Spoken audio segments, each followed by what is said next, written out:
Qui n'a pas frissonné en regardant les épisodes de Chasseurs de fantômes de Gus DX? Qui a vraiment cru que Jerry était sérieux? Ou au contraire, qui n'a pas été mort de rire en regardant ces épisodes incroyables? Si on regarde des enquêtes paranormales sur YouTube, il y a plusieurs raisons. Soit on croit aux phénomènes paranormaux et on aime regarder ce genre de programme sérieusement, soit on a des doutes et on cherche des réponses, soit on n'y croit pas et on regarde ça juste pour rire. Et je rajouterai même une catégorie, soit on croit aux phénomènes paranormaux, mais on regarde des enquêtes paranormales sur YouTube juste pour se divertir. Et je fais partie de cette catégorie. Je vais essayer de décrypter pour vous ce qu'on peut attendre des enquêtes paranormales sur YouTube.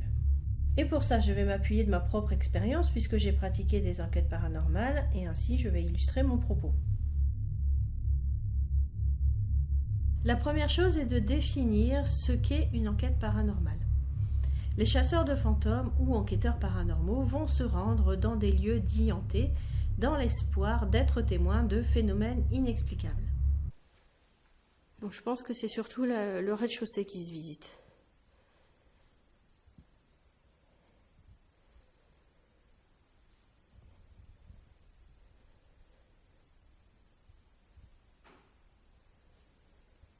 Oui.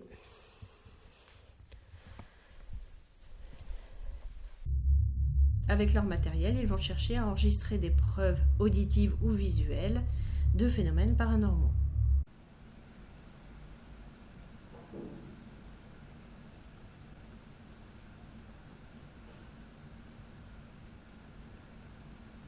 Il y a eu un tout petit bruit.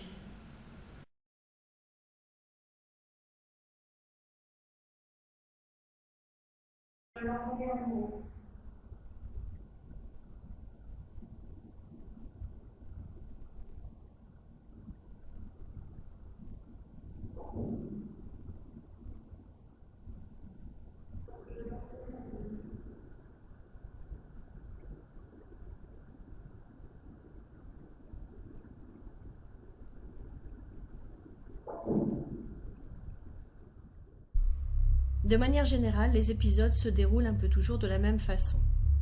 Tout d'abord, il y a une visite de jour des lieux, puis une installation du matériel fixe à des endroits stratégiques.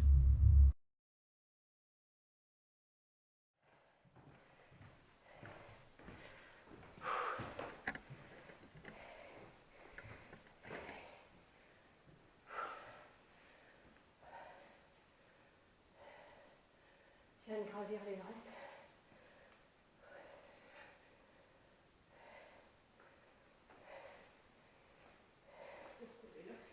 Il y avait là.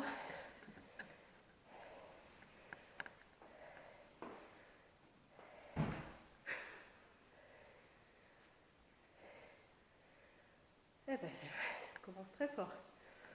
Je crois qu'on va laisser la caméra ici. Il n'y a même pas besoin d'aller très loin. Donc là, il y a eu un coup et la porte s'est refermée.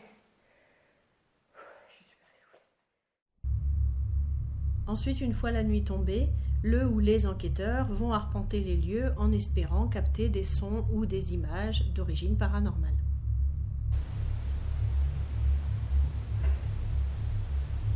On va essayer d'aller là où il y a un petit peu plus d'activité. Si tant est qu'il y ait de l'activité ce soir. Enfin bon, ça serait bien qu'il y en ait un petit peu quand même. Souvent, ils utilisent des objets dits déclencheurs, ou alors ils vont essayer par la parole de provoquer des phénomènes paranormaux.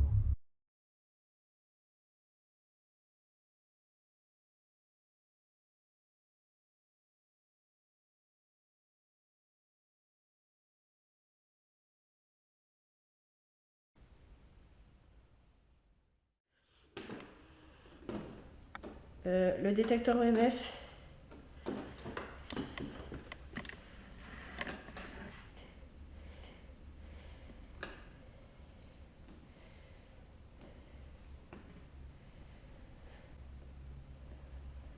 Alors, est-ce que c'est vous qui avez fait réagir le détecteur?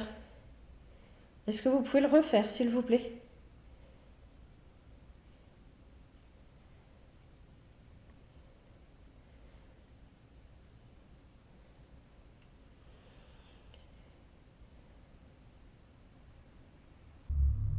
Et alors justement, qu'est-ce que c'est que ces fameux phénomènes paranormaux auxquels on peut s'attendre?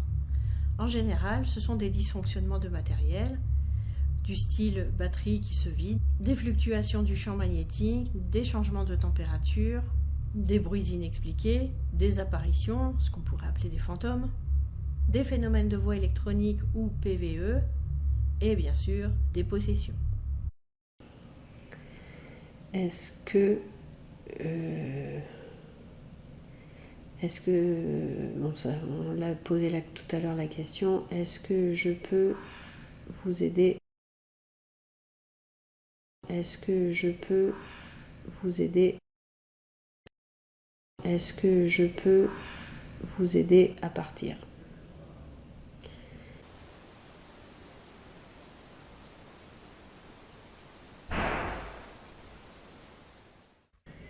Il n'y a rien de particulier sur le terrain, historiquement parlant. Si? Qu'est-ce qu'il y avait ici avant? Il y avait des baraquements de l'après-guerre. Qui ont servi à l'armée ou quelque chose? Qui ont servi aux réfugiés français.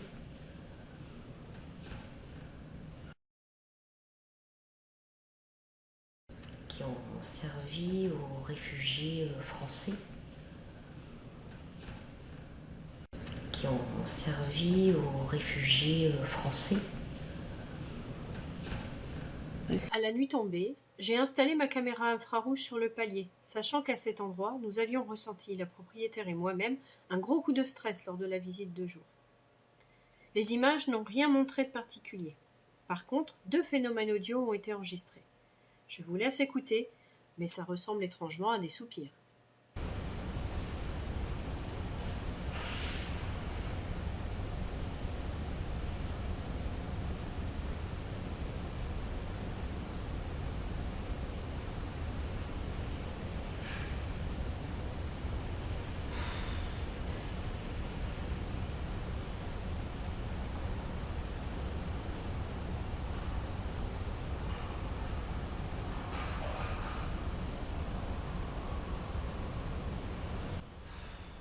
Nous avons dû arrêter brutalement l'enregistrement sur le palier à cause de l'arrivée non prévue du fils de la propriétaire.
Certains de ces phénomènes ont lieu en simultané et à ce moment-là, les enquêteurs en ont conscience, mais d'autres n'apparaissent qu'au moment de l'analyse.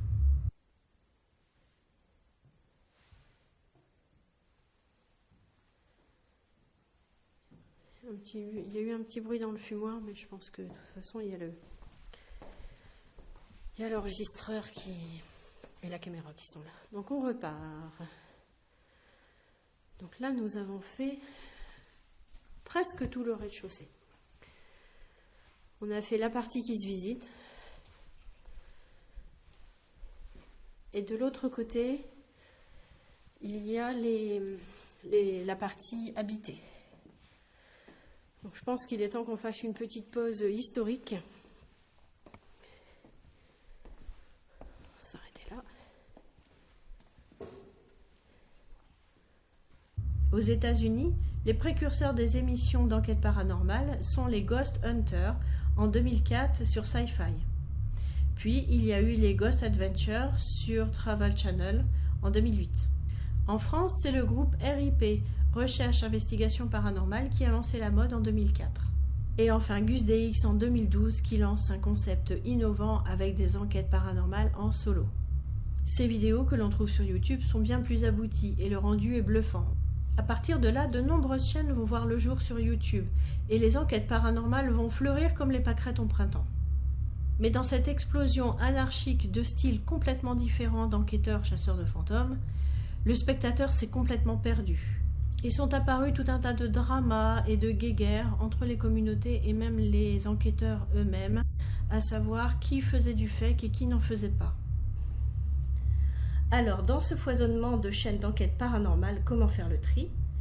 Eh bien, tout dépend de ce qui vous plaît et de ce que vous voulez y voir. Point numéro 1, c'est du divertissement. Donc non, ce n'est pas une émission scientifique. En aucun cas, ce que vous allez voir, les preuves qui sont apportées ne sont scientifiques.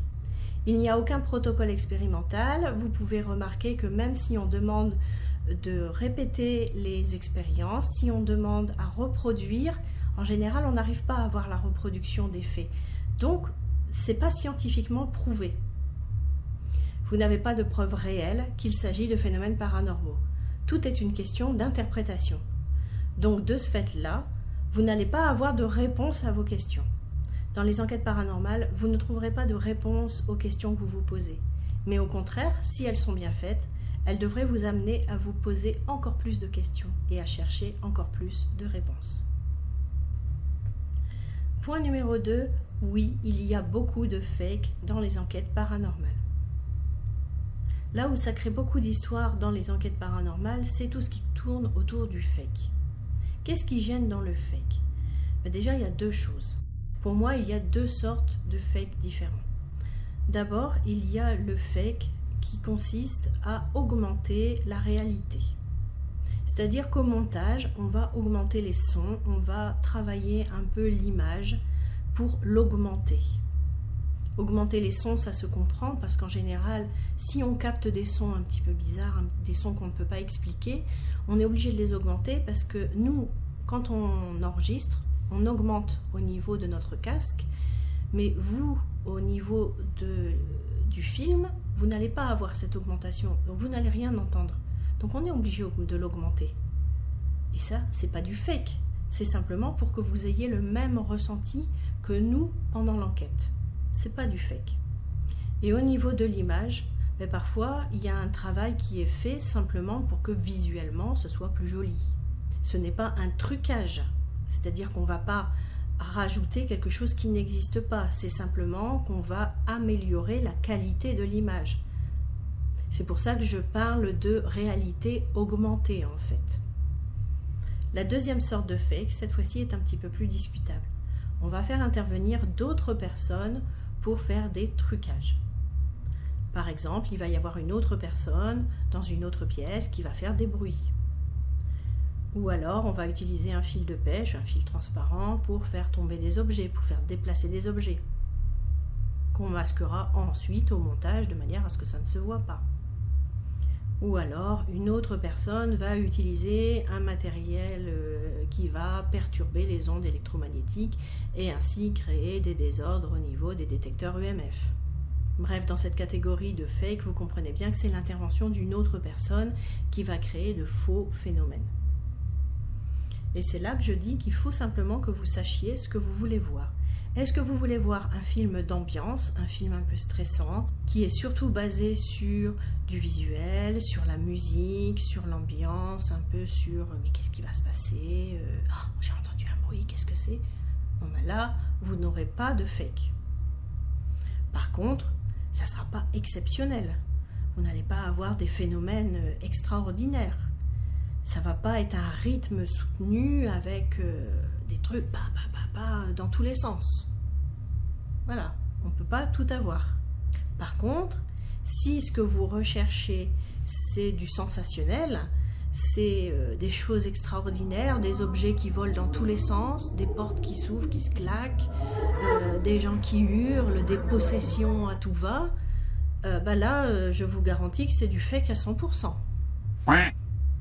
Mais si vous le savez et que ça vous plaît, il n'y a aucun problème. Moi, ça ne me pose pas de problème. Je ne dis pas non plus que tout ce qui est sensationnel est fake. On peut avoir dans une enquête un phénomène sensationnel qui se passe. Ça va nous arriver une fois de temps en temps, mais on ne peut pas avoir sur une enquête un phénomène sensationnel qui se passe toutes les 5 minutes. Ou alors c'est possible si la personne a filmé par exemple pendant plusieurs semaines et a fait une vidéo d'1 heure où elle a compilé ses enregistrements d'1 semaine ou d'1 mois. Là, dans ce cas-là, je veux bien croire qu'on ait beaucoup de choses sensationnelles. Mais des gens qui restent enfermés une nuit entière dans une maison hantée, dans un hôpital, dans n'importe quel endroit, et qui ont pléthore de phénomènes incroyables, en passant par la possession, les apparitions, les PVE, enfin qui ont tous les phénomènes, posez-vous des questions. Moi, j'émets de très forts doutes que tout soit possible sur une seule nuit dans un seul lieu.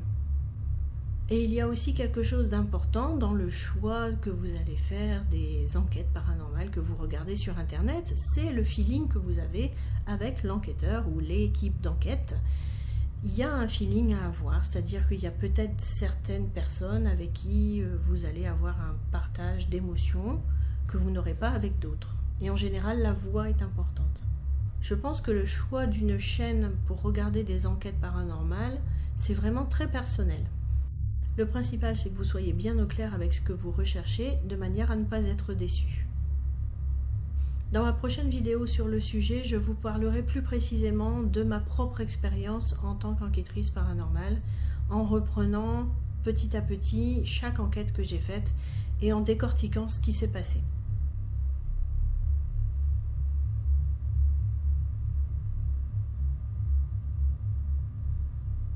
Pourquoi tu te mets en route, toi ?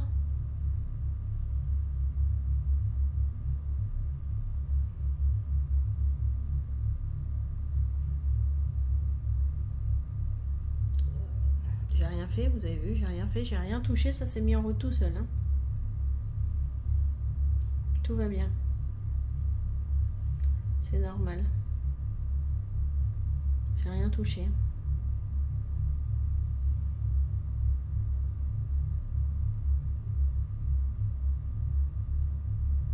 T'es trop drôle, toi. Je referme l'écran.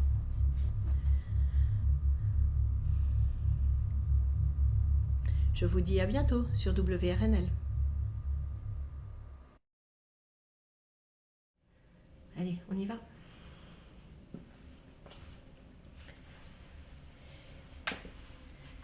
Ça, c'était moi. Mes chevilles qui ont craqué. Ça aussi. Encore, désolée. Heureux. Encore. Il y a de l'eau dans la cave. Ah, on a un ami chat qui nous a suivis. Qu'est-ce que tu fais là? Ça va peut-être être notre communication de la soirée.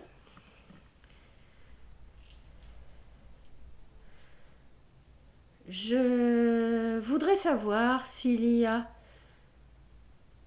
une présence, autre que le chat, dans ce garage. Dans cette cave, pardon.